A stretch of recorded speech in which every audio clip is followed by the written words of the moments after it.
Hey guys, it's Z-Dog. Happy 4th of July. That was the fireworks, in case you're wondering it. Okay, this is already awkward, and we haven't even started. Welcome. This is my backyard. I figure let's go live and talk about Independence Day and independence in general and freedom in its most fundamental sense on a few different levels. Come on in. Jennifer is watching, and Anne-Marie Carpenter is watching. Bernadine Huff. I want to thank all my supporters who subscribe for the monthly thing. You guys really make all this happen. All right, all that housekeeping out of the way. Let's talk about a few things. So, 1776, Independence Day, Declaration of Independence. What's the real significance of that? You know, my friends in Great Britain are like, yeah, we call that the day that, the colonists just screwed up this beautiful continent. To some degree, that's true. But what really happened there? So a new friend of mine, Daniel Schmachtenberger, who's a philosopher and thinks about these things a lot and has talked about this stuff, said here was a system at the time, feudalism, where you have these lords who run these big feudal estates and everybody else are pretty much serfs and they're serving these lords, right? And the founding fathers, to some degree, were the apex of the feudal lords. They're white, slave-owning, like landed gentry, right? And they were really good at that. Like, each and every one of them could have crushed the game in the feudal system. They were really at the apex of it. And yet, what did they do? They saw that there was a higher game that humanity could have been playing. They said, yeah, we could pretty much run this thing as feudal lords. We really have refined our ability to do that. Like, we're good at this.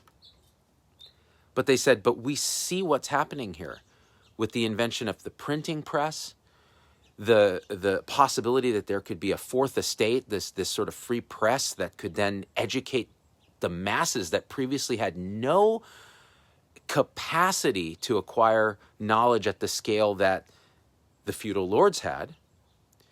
And with that democratization of knowledge, of understanding, along with all the Enlightenment values that had kind of come to a head at that point, they said, you know what? Yeah, we could really do this well and be rich and retire and have our plantations and all that. Or we could emerge the next phase shift in humanity, which is democracy, by the people, for the people, a free press. We could start to describe this new structure that has never before really happened. It's the emergent property of everything that had come before it, but it's a phase shift. It's actually even bigger than the sum of its previous parts. And they did this despite the risk to themselves. And that resulted in however many 100 years of the American experiment. Now, we're in a place now where the collective baggage of that experiment, like all the beauty and the wonder of it, is all real. It was all wonderful. But now we're starting to see an accumulation of new problems that happen in any system as it plays out. And we're at the cusp of either destroying ourselves in terms of social media weaponizing our tribal behavior, polarization, hatred, this misunderstanding that our individual behavior actually affects the entire globe now because we're so interconnected, for better or for worse, that one ship stuck in the Suez Canal can halt commerce and affect countries all around the world. We've created a fragile globe that is finite, yet we behave economically like it's infinite. Like we can just keep growing economies and keep doing this kind of thing. And now we don't even have a way. The printing press and the press is like it's gone. It doesn't even make sense anymore in a world where anybody can go online and claim to have truth and speak to their tribe. And the legacy players, the founding fathers in this iteration of the world, can do really well by allowing nothing to change. Just look at healthcare, insurance companies, big health systems, pharmaceutical companies. They can mint money by resisting change. Right? It's real easy to do that. And yet anybody with half a brain cell can look at this system and go, not only is this as unsustainable as feudalism, it's immoral. It's as immoral as feudalism when Americans go bankrupt because they get sick. And a pharmaceutical CEO makes 100 times what, a pharmacy tech makes in a year. Probably more. And so not only is it unsustainable, it's unsustainable environmentally, it's unsustainable economically, it's unsustainable morally, and now you have tons of frontline healthcare professionals that run this system who after the pandemic are like, nope, didn't sign up for this, don't like this, this is not me, I have PTSD, I'm morally injured, I'm out. So the legacy players can continue to pound on this system, right? In an alternative world where the founding fathers just continued to run a feudal estate, what would it look like today, right? It would look like failure, unless it emerged somewhere else, which it inevitably would have. Well, now we're at this point where we ought to be declaring a new Independence Day. Like there needs to be that next phase shift. And it can only happen if people within the legacy system, the current system, even though they're doing well, wake up and go, this is not the highest game we can play. We know it's not sustainable. We know it's not moral. We know it's not right. We know we have the power to change it. So let's start doing that, right? And we may not even know fully what it looks like. So this week on the show, we had Angela and Brett Bymaster, who started a clinic despite the government in San Jose, where they said, you know what, how about this? There's so much wealth inequality in the country. And by the way, they're devout Christians, so they started it as a faith-based thing. They said, you know what, Jesus said, help the poor. Why don't we actually walk the walk instead of talking the talk? Hey, I actually read the Bible, said Brett, and it said this. So guess what? I'm going to do this, right? And they said, okay, this is what we're going to do. We're going to take rich patients and say, hey, $200 a month, unlimited access, you get my cell phone, full concierge medicine, beautiful primary care, quarterback you throughout the system, coordinate your care, keep you out of trouble, keep you out of the ER, assuage your needs, fight misinformation when you're reading garbage online about vaccines or whatever it is, right? And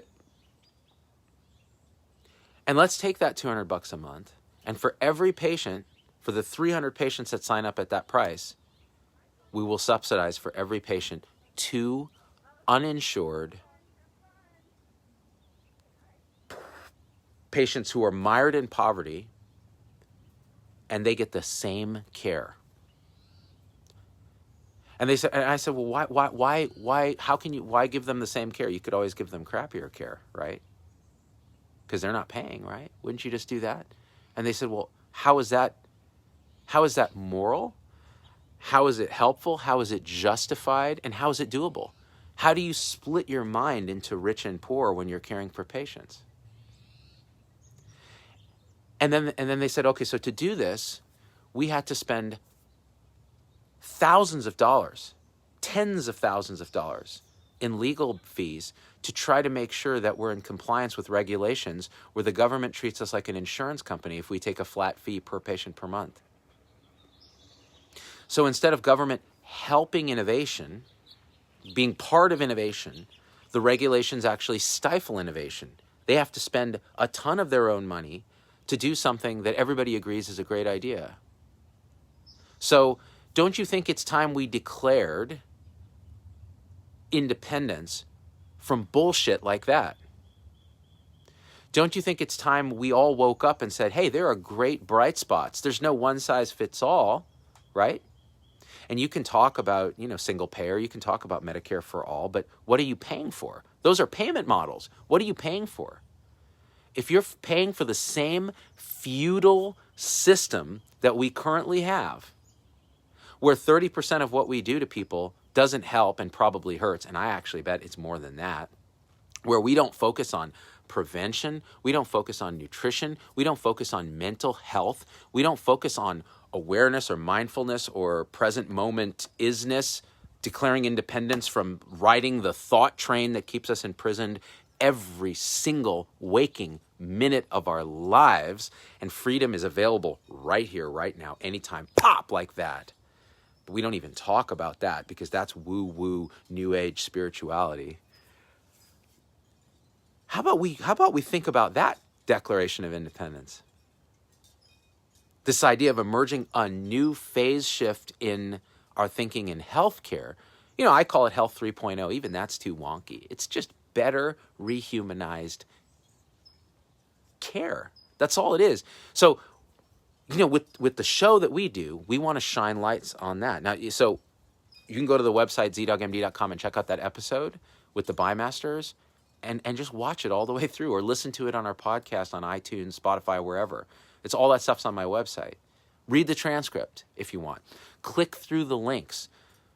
So here's a faith-based solution, right? But it doesn't have to be. It could be anything you want. It's just their thinking out of the box, driven by their passion to help people while maintaining some degree of financial solvency for themselves.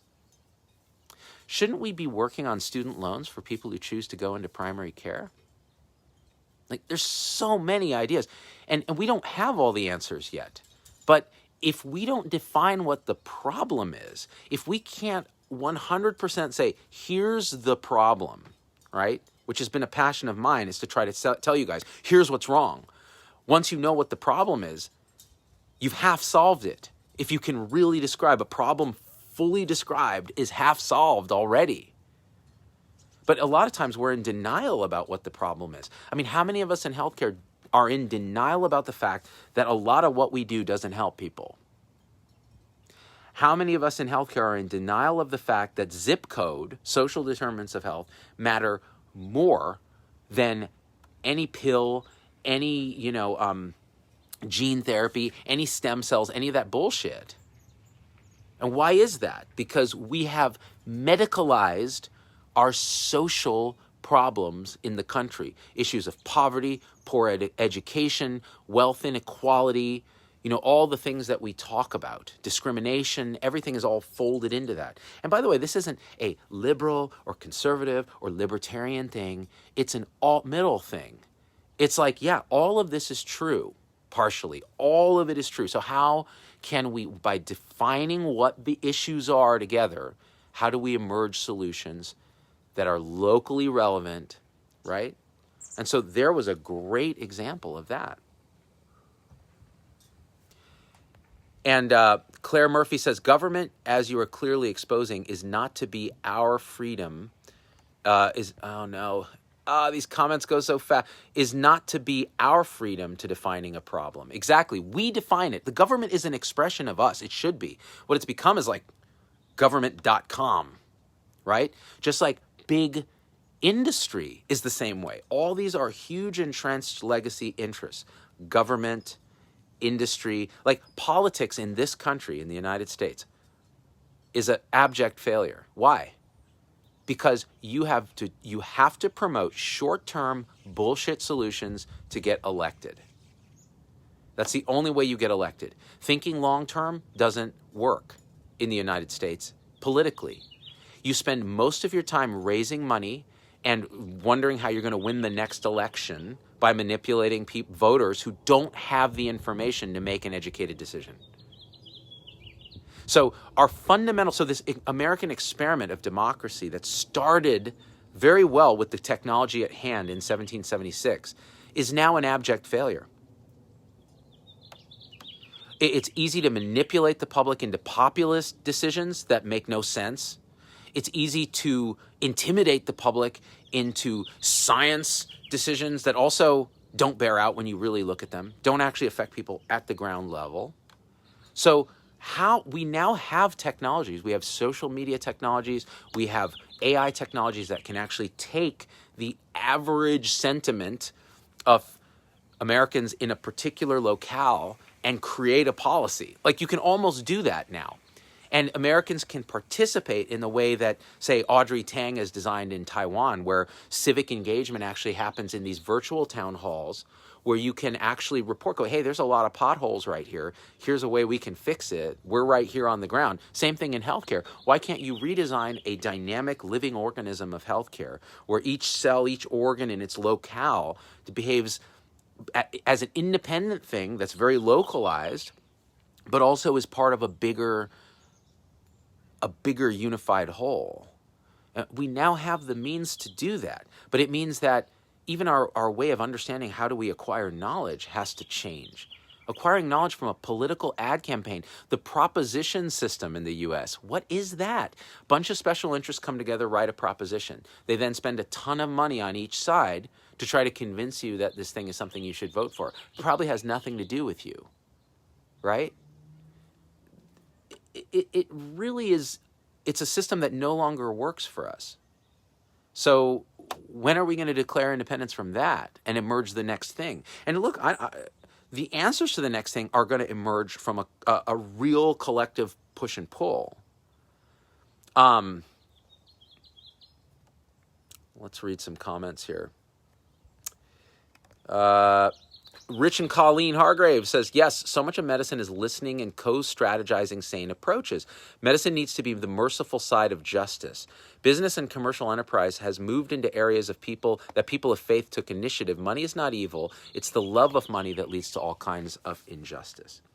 I think money so greed and fear are so tightly related. Like, it's so easy. You know, there's this idea of the tragedy of the commons, right? Which is a fancy way of saying, look, I know that if I drive a big gas-guzzling vehicle, or let me think of something better. Fishing, okay. There's a bunch of big tuna in the sea. They're worth a lot of money. All right. I know that if I fish those tuna, I'm going to harm the overall ecology of the ocean. But the ocean is a commons, right? So if I decide, I'm going to take a stand. I am not going to fish big tuna. I know for a fact someone else, probably from another country, is going to go fish that tuna. So the tuna are gone either way, which means if I don't do it, someone else is going to do it. Well, if I don't do it, I lose a bunch of money. Like, I'm leaving money on the table, and someone else is going to take that money. And so it's a no-win situation because we don't count the cost collectively of fishing those tuna. Like, a dead tuna is worth a lot more than a live tuna swimming in the ocean, because who puts a value on that, right? Well, it's the same kind of in healthcare, isn't it? We have a tragedy of the commons. Like, well, if I don't do fee-for-service, Botox, and just, continue to, overbill to try to keep pace with how the insurance companies are paying us less, if I don't play that game, everyone else is going to play it, and I'm going to be left off on the side, right?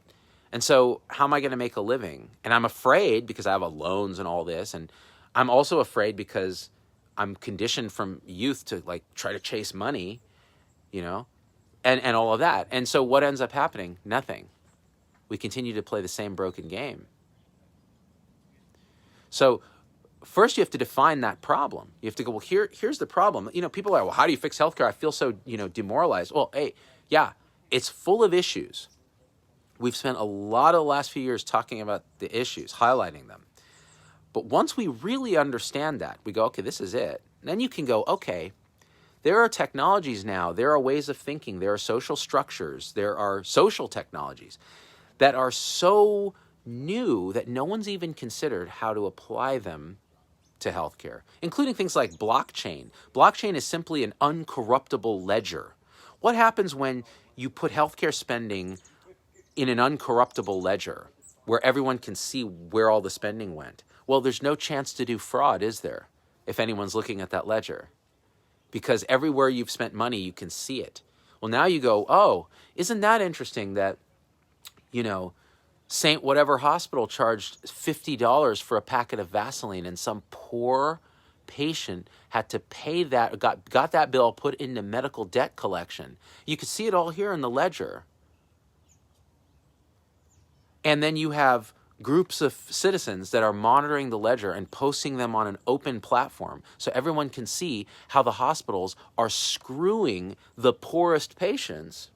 Well, that's going to change the behavior of the hospitals, isn't it? It's also going to change the behavior of the insurance companies when you see transparently what they're denying care for, or how they're paying inflated fees so that they can overall increase their spend, so the next year they can increase premiums because they get to keep 20% of all premiums under Obamacare as profit and overhead.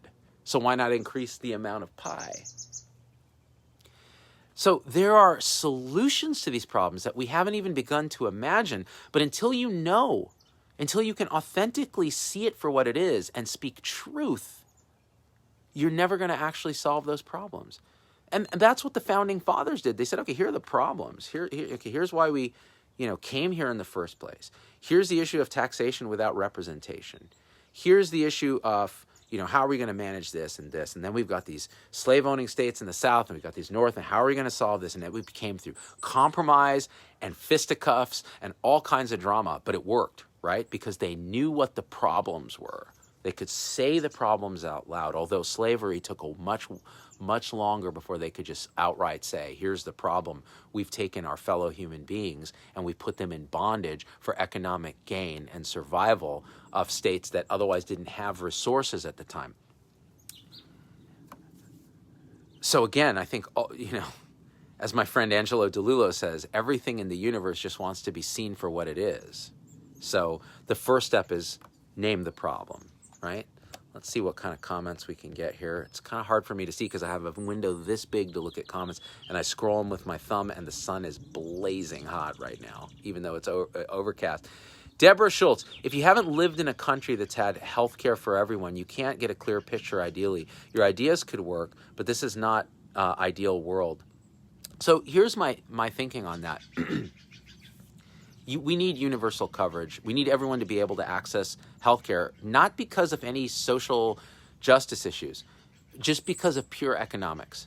You cannot have people spending their life savings on healthcare because it generates wealth inequity, instability, poverty, that then becomes an economic albatross. So even forgetting about the moral stuff, which, by the way, I feel is very important, but forget about it.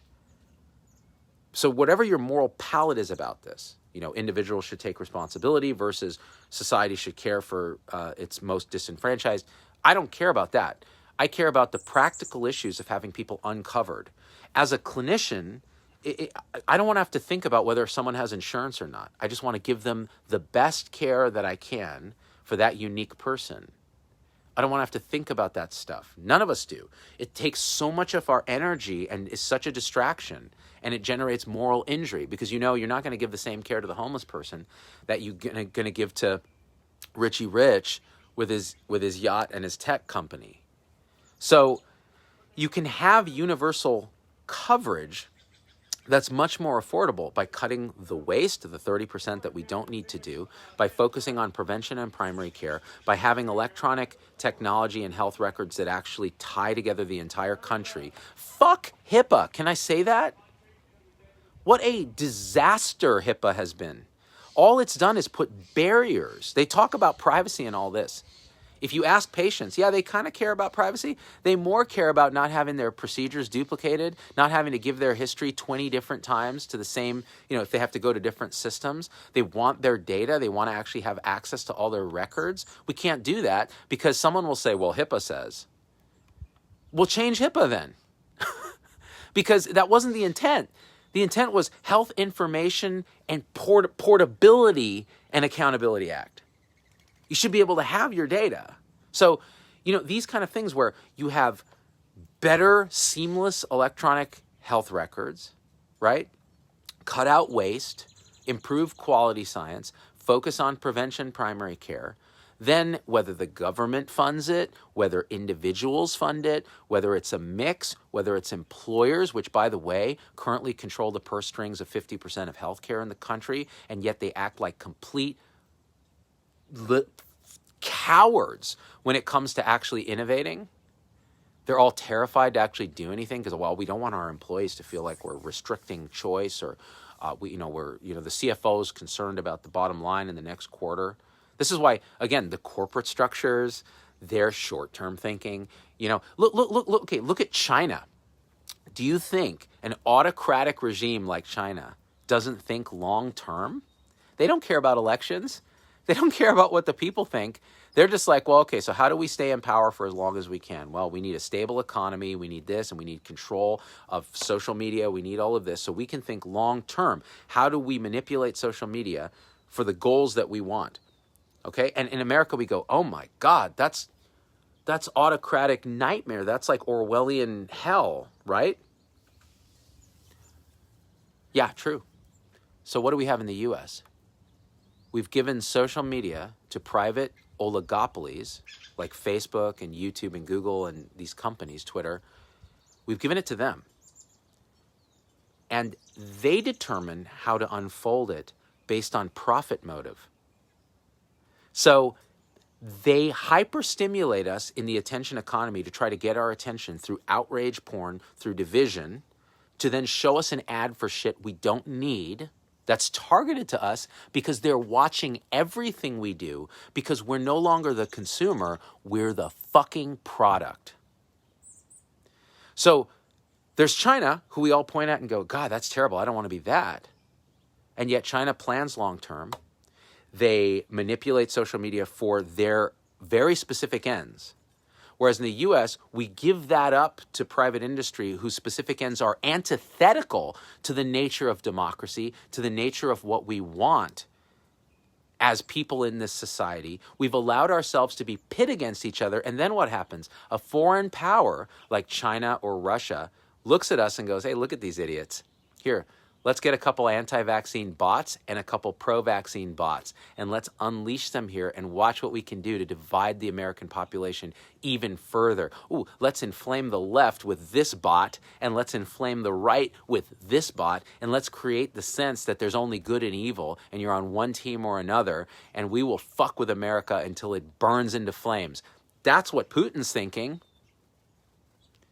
Why? Because our structures of civil society have lent themselves to that.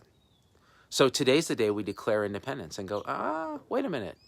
Let's look at what this problem is and come up with new solutions, right? It may be as simple as a mass revolt, but it won't happen. People will never unplug from Facebook. Look at me, I'm still here because I can reach, 500 odd people on a Sunday morning on a holiday. I'm addicted to this as much as you. Well, if we're addicted, what are we going to do? How can we actually turn the tide? Maybe it's as simple as recognizing our bias, recognizing how we're being played, and in that state of recognition, in that bit of mindfulness where we're present and go, oh, look at that. Ooh, feel that emotion when I see that article about some anti-vaxxer who said this. Look at my emotional response. Look at the little shot of dopamine I get when I get angry. And take a second. And instead of hitting anger, share, typing up some bullshit, just don't. Try to dig deep into, well, what are my biases? How can I actually influence people with discussion by recognizing also what their bias is and what they care about, right? That's what I call the alt-middle. Ken Wilber calls it integral thinking. It's going to be the new emergent in our next level of independence. So that's kind of what I wanted to talk about today in this live show. It's so bright outside now that I can't even see the screen. Let's see if I can even take a single comment here. Come on. Scrolling. Nope, I can't see anything. I'm sorry. It is so bright. Maybe if I do this, hold on. Nope, that made it worse. All right. Well, guys, I want you to think about this stuff. I'm going to post this up on YouTube and everywhere else that I can, and see if we can start a movement, a discussion, a tribal activation to actually stating these problems clearly, being authentic, loving each other instead of creating tribal division, right? And I'm guilty of this too. Believe me, it's so easy, right? I did a little short. So YouTube asked me to do a short video. They're like, we're trying to promote, reasons that people should get vaccinated, right? And you know how I feel about this. I don't think any tech company should be making scientific decisions and deciding what's information and misinformation. So I'm very uncomfortable with that. However, what I'm not uncomfortable with is my understanding that COVID-19 is now a preventable disease and vaccination is the only way to do that. Unless they show that ivermectin actually works or something, like they get a new therapeutic. Right now it's vaccines, and they are generally quite safe. There's nothing perfect. They have their downsides. We've talked about them. But I said, okay, I'll do a short video on YouTube. It's got to be vertical. And I go, here's how you want to know how I really feel about this? I'll tell you right now. This is how I feel. And this is what I said. I said, hey, here's why I got vaccinated. Because I don't really care about you. I care about the people I love. I got vaccinated. My wife's vaccinated. My daughter's vaccinated. My other's too young to be vaccinated. Both my elderly parents are vaccinated. Why did I do that? Because now I don't have to worry about Delta. I don't have to worry about whether you are vaccinated, because generally I'm quite safe from you. I don't have to worry about what the press fucking says about anything. I don't have to worry about shit because I got vaccinated. So that's why I got vaccinated. Why will you get vaccinated? I don't care. Get vaccinated or don't. I've done my best to educate and give you pros and cons. Now it's up to you. This disease is now preventable. You may decide you're not at risk. You may decide it's not important to you. You may decide you don't trust the vaccine. Great. That's your decision. That's independence. But you need to have the knowledge to make the decision. I've done my best to give it to you. Now I don't care. Now you have to decide. If you email me and ask me, I'll tell you what I think, and I'm telling you what I think now. So I think we need more people to just authentically say what they're thinking, right? Including government officials, including people like Fauci. Instead of like all this public health massaging, just say what you think, bro, right? That's really it. All right. Love you guys so much. We'll talk about, maybe tomorrow we'll do a little presence exercise or some stuff together that's a little more on the woo-woo spectrum, and you can decide if you want to watch or not. All right, everyone, I love you so much. Let me find the button here. It's so bright, and you know what happens? Facebook dims the screen mysteriously. Hold on. Let me see. Maybe I can come over here. Maybe that'll make it better. Oh, nice. All right, that's good. All right, guys, until next time, we out. Peace.